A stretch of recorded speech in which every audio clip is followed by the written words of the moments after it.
Bentrovati, nuova edizione del nostro TG, ma iniziamo dai titoli. Il governatore del Veneto si offre per risolvere i problemi della sanità calabrese aggravati alla legge speciale che ha privato le aziende sanitarie e ospedaliere della guida. Dopo le dimissioni del reggente dell'ASP di Cosenza lascia anche il facente funzioni di Catanzaro. L'asse 'ndranghetistico che unisce Siderno al Canada, documentato per la prima volta, l'inchiesta si chiama Canadian Drangheta Connection 2, coordinata alla DDA di Reggio Calabria, 28 le persone arrestate. Dopo l'entrata a gamba tesa del segretario Zingaretti che liquida Oliverio, nella riunione di Lamezia prevale la linea dell'attesa, anche se il commissario Graziano e Oddani concordano, candidatura legittima ma sbagliata. Rapinò un portavalori nel luglio dello scorso anno a Praia Mare, i carabinieri lo hanno rintracciato grazie ad uno scontrino abbandonato in una borsa. È rimasta incastrata tra alcuni massi mentre faceva rafting nelle acque del fiume Lao, salvata dai vigili del fuoco dopo un intervento durato 4 ore. L'orchestra di fiati di Morano Calabro festeggia i 20 anni di attività con una grande esibizione seguita da un numeroso pubblico. Bentrovati, dunque anche oggi in primo piano i problemi della sanità calabrese, problemi tra l'altro anche aggravati dalla legge speciale che ha privato le aziende sanitarie e ospedaliere della guida. Infatti dopo le dimissioni del reggente dell'ASP di Cosenza lascia anche il facente funzioni di Catanzaro. Adesso c'è il governatore del Veneto che a quanto pare si offre proprio per risolvere i problemi della sanità della nostra regione. Vediamo. Quelli che siamo costretti a fare ogni giorno sulla sanità calabrese, più che servizi, sono necessariamente bollettini di guerra. Bollettini pieni purtroppo solo di notizie di battaglie perse. Ieri vi abbiamo già detto delle dimissioni di Sergio Diego, che reggeva le sorti dell'azienda sanitaria cosentina. Poi sono arrivate anche le dimissioni di Amalia De Luca, che reggeva invece l'ASP di Catanzaro. Entro il 20 agosto avrebbero dovuto presentare i bilanci, certificando altra via non c'è che esistono deficit di decine e decine di milioni di euro.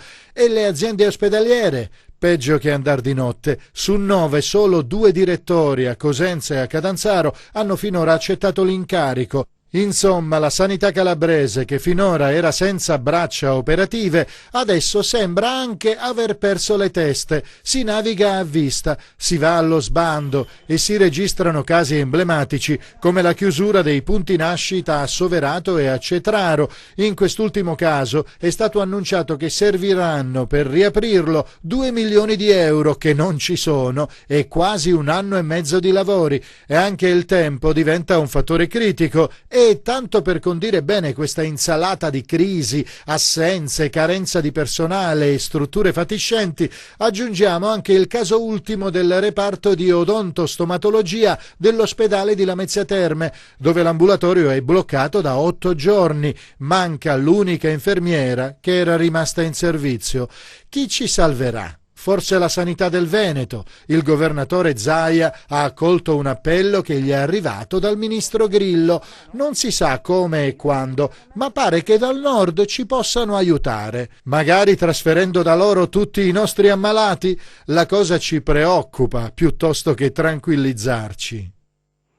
E poi c'è la crisi del governo giallo-verde che tiene banco proprio in queste ore in merito, proprio per quanto riguarda le possibili ricadute sulla sanità calabrese. Dicevo, in merito interviene il segretario generale della CGIL calabrese Angelo Sposato, che dice gli effetti della crisi di governo potrebbero avere gravi ricadute sulla sanità calabrese e che è al collasso dopo il decreto Calabria. È opportuno che il presidente della Regione Calabria e i parlamentari calabresi tutti chiedano un incontro immediato al Ministro della Salute e con le parti sociali per mettere in sicurezza il sistema della salute pubblica in Calabria con lo sblocco immediato delle assunzioni necessarie e le nomine del nuovo management. Serve un gesto di responsabilità collettivo, prosegue Sposato, non c'è tempo da perdere, noi, chiude, siamo disponibili anche a Ferragosto. E proseguiamo con la politica dopo l'entrata a gamba tesa del segretario Zingaretti che liquida il governatore Oliverio. Nella riunione di Lamezia a quanto pare prevale la linea dell'attesa, anche se il commissario Graziano e Oddani concordano dicendo la candidatura di Oliverio è legittima ma è sbagliata. Oliverio non si aspettava la stilettata di Zingaretti, non che tra i due ci fosse grande feeling, ma non a tal punto da autorizzare il segretario a licenziare Oliverio in diretta TV. Certo non è stata una bella giornata per il PD calabrese, costretto a riunirsi alla Lamezia dopo l'affondo di Zingaretti.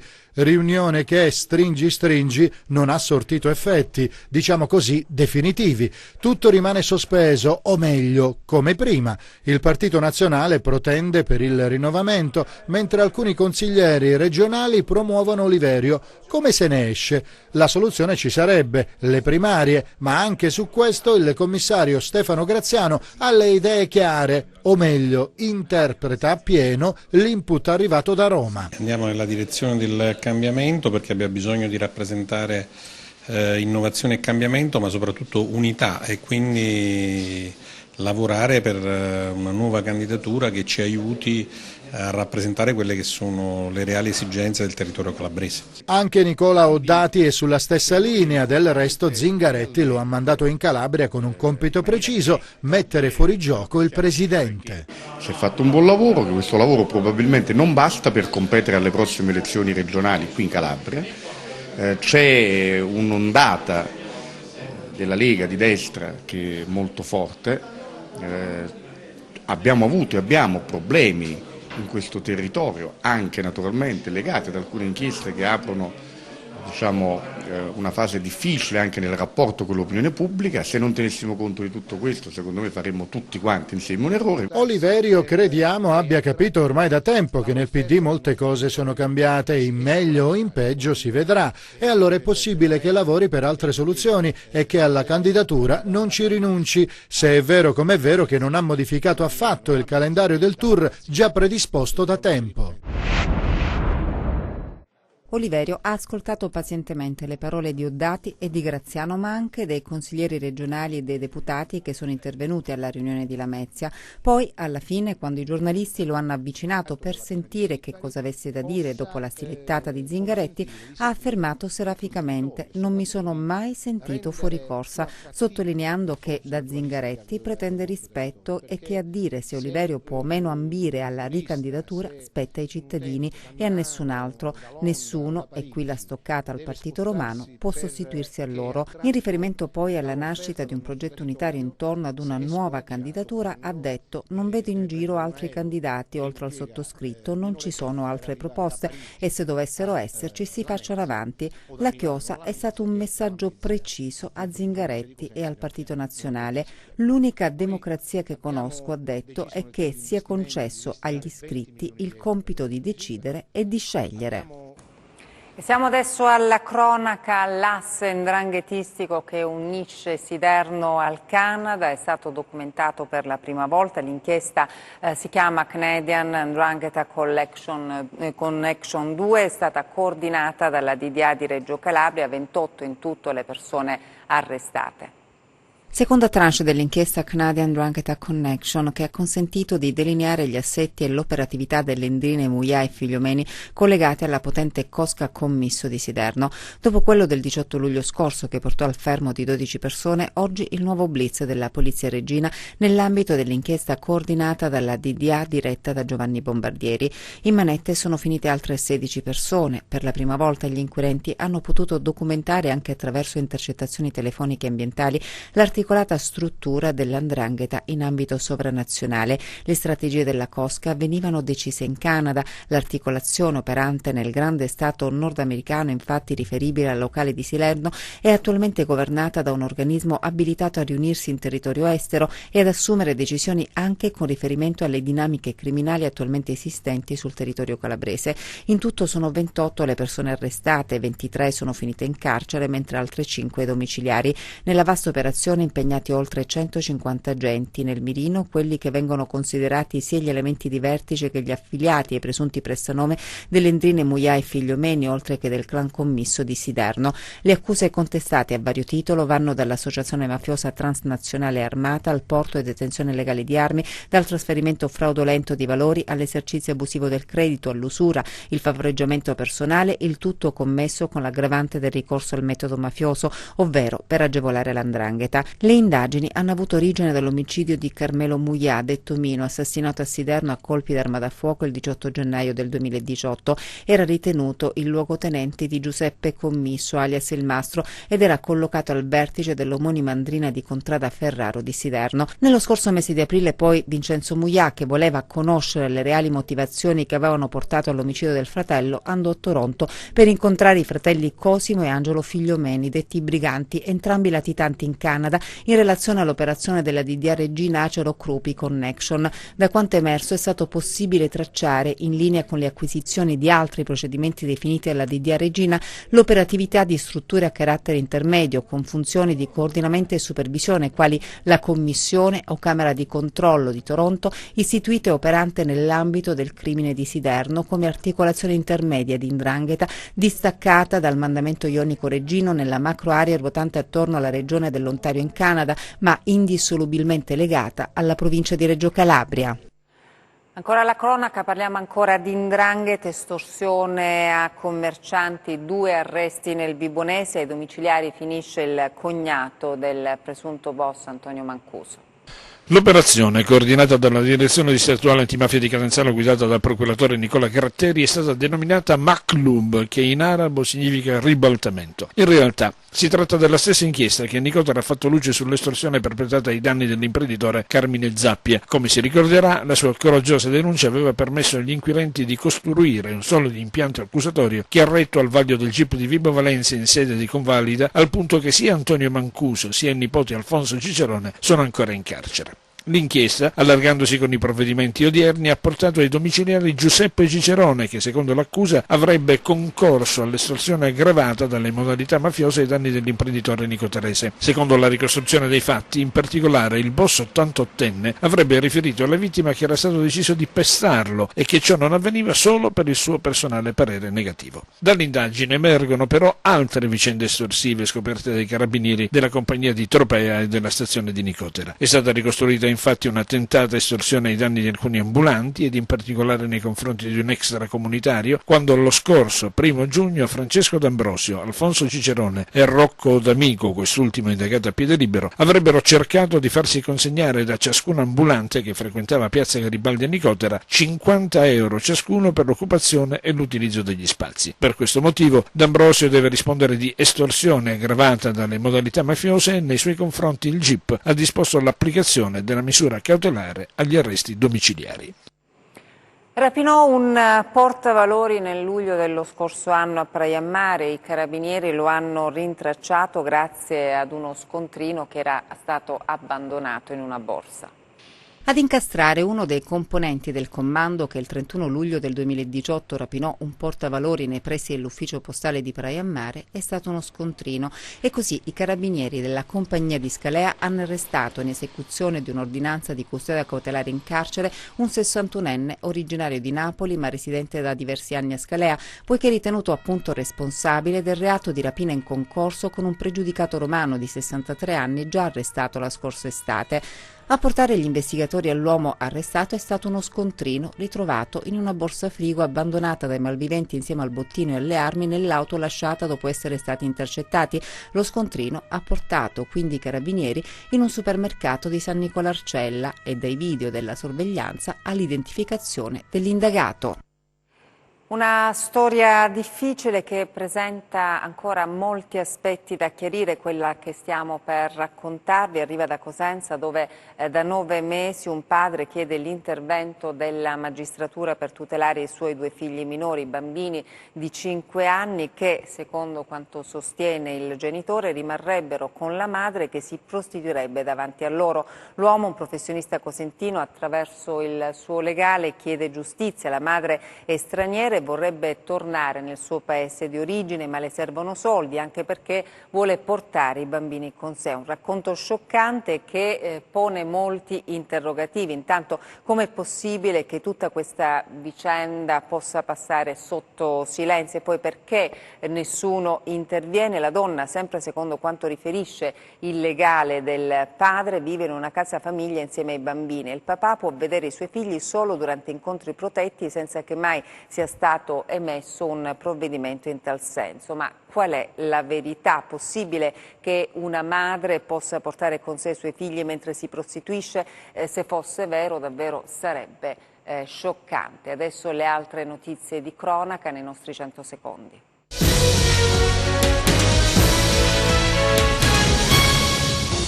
Diede un pugno ad un amico e lo uccise. Il fatto è accaduto lo scorso anno nella Villa Nuova di Cosenza. L'uomo, un cittadino polacco, è stato rintracciato in Polonia negli uffici di polizia dell'aeroporto di Fiumicino. I carabinieri della compagnia di Cosenza, insieme alla Polaria, hanno notificato un'ordinanza di custodia cautelare in carcere all'uomo accusato per l'omicidio preterintenzionale di un suo connazionale. L'uomo è stato rintracciato dopo una ricerca durata un anno ed estesa in ambito europeo. I vigili del fuoco del comando provinciale di Cosenza hanno operato 2 particolari interventi. Il primo a Saraceno, in contrada Fiumara, dove hanno soccorso un escursionista che si trovava bloccato in una zona impervia a seguito di una caduta. I vigili del fuoco del distaccamento di Castrovillari hanno recuperato l'uomo importunato mediante l'impiego di tecniche di soccorso SAF, speleo alpino fluviali. Nella serata invece un intervento a Papasidero, dove una donna era rimasta incastrata tra alcuni massi lungo il percorso del fiume Lao. La donna è stata immediatamente assistita dal personale impegnato nelle attività di rafting e dai sanitari del 118 e liberata dai vigili del fuoco, poi è stata trasportata a valle su un gommone da rafting. Avrebbe picchiato ripetutamente con pugni, schiaffi e calci la ex convivente ad un uomo di 37 anni ritenuto responsabile di maltrattamenti in famiglia, lesioni e violenza privata. Gli agenti della squadra mobile di Cosenza hanno notificato un provvedimento di divieto di avvicinamento ai luoghi frequentati dalla donna. Dopo la denuncia dell'ex convivente, gli investigatori della mobile cosentina hanno avviato le indagini e accertato le reiterate condotte violente tenute dal 37enne che, oltre a maltrattare la donna, più volte oggetto di violenze e di minacce, le ha fatto mancare più volte i soldi per il sostentamento. Una donna di nazionalità romena dedita all'attività di meretrice è stata arrestata a Corigliano Rossano per aver aggredito e picchiato un poliziotto. Una pattuglia della polizia stradale era impegnata in alcuni controlli nei pressi dello svincolo di Schiavonea sulla statale 106. Gli agenti hanno fermato un'auto immatricolata in Bulgaria con a bordo un cittadino romeno. Nei pressi c'era la donna che si è avvicinata ad uno degli agenti e lo ha colpito con un forte pugno alla nuca, procurandogli una ferita guaribile in 7 giorni. Cambiamo adesso decisamente argomento. Agosto, tempo di vacanze, mare, sole, montagna, ma in molti rimarranno in città nel periodo di Ferragosto.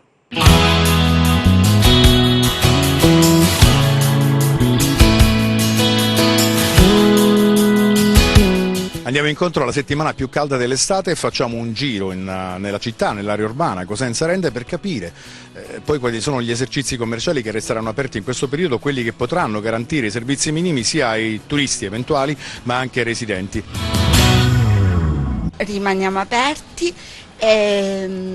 con difficoltà enormi, proprio enormi, perché siamo proprio la città qui è abbandonata. A Ferragosto la mattina si lavora normalmente più che altro di caffetteria, poi facciamo il pranzo fino a un certo orario e poi magari si... E quanti turisti ci sono e quante persone invece residenti in città? Turisti ci sono sia cosentini che turisti di passaggio, diciamo, che vengono, trascorrono la mattinata il Ferragosto in città.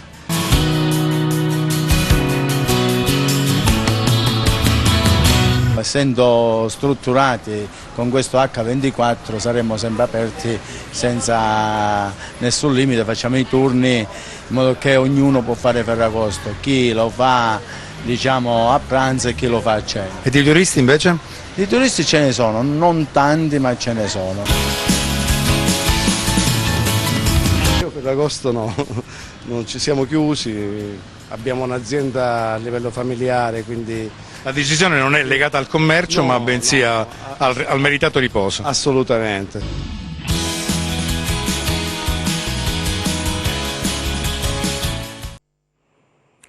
L'orchestra di Fiati di Morano Calabro festeggia i 20 anni di attività con una grande esibizione seguita da un numeroso pubblico.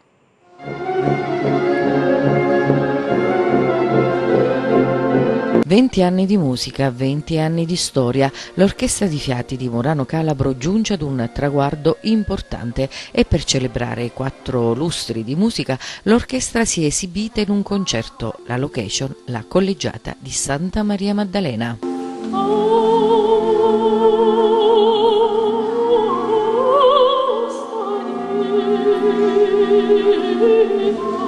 Penso che hanno suonato nella nostra orchestra almeno 100 ragazzi, purtroppo qualcuno va via per i motivi di studio o motivi di lavoro, però grazie al vivaio riusciamo sempre a sopperire a questo problema che è il ricambio, diciamo. L'orchestra di Fiati, diretta dal maestro Massimo Ciliberti e guidata dal presidente Leonardo Di Luca, ha spaziato da Rossini a Mascagni, passando per Bellini, Donizetti, Verdi e Puccini, ma anche sinfonie, arie d'opera e cori d'opera, in un repertorio tutto italiano. Questa orchestra, oltre a fare musica, è anche un punto di riferimento per il sociale morano, una realtà che nacque 20 anni fa appunto, e stasera in questa cornice veramente stupenda che è la chiesa della Maddalena festeggiamo.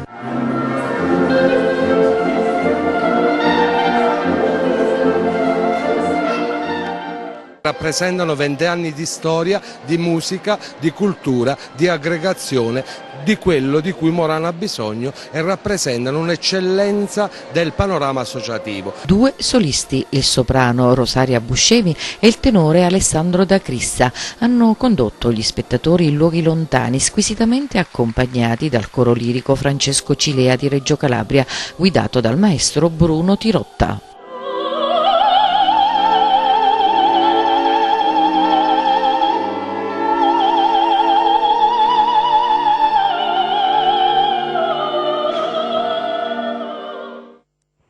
E adesso le previsioni del tempo.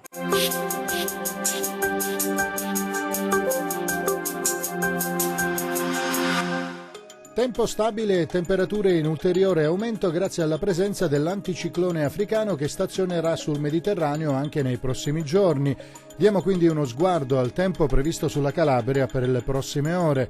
Sabato cielo sereno su tutta la regione, temperature in ulteriore aumento con punte anche di 40 gradi nelle zone interne, molto caldo ovunque. Analizziamo lo stato di mari e venti. Sabato mari generalmente calmi salvo lo Ionio centro-meridionale che risulterà poco mosso, venti deboli al regime di brezza, mediamente da quadranti settentrionali. Per ulteriori dettagli potete consultare il sito web www.meteoincalabria.com o la pagina Facebook Meteo in Calabria. Ed è tutto, grazie per l'attenzione, buon proseguimento.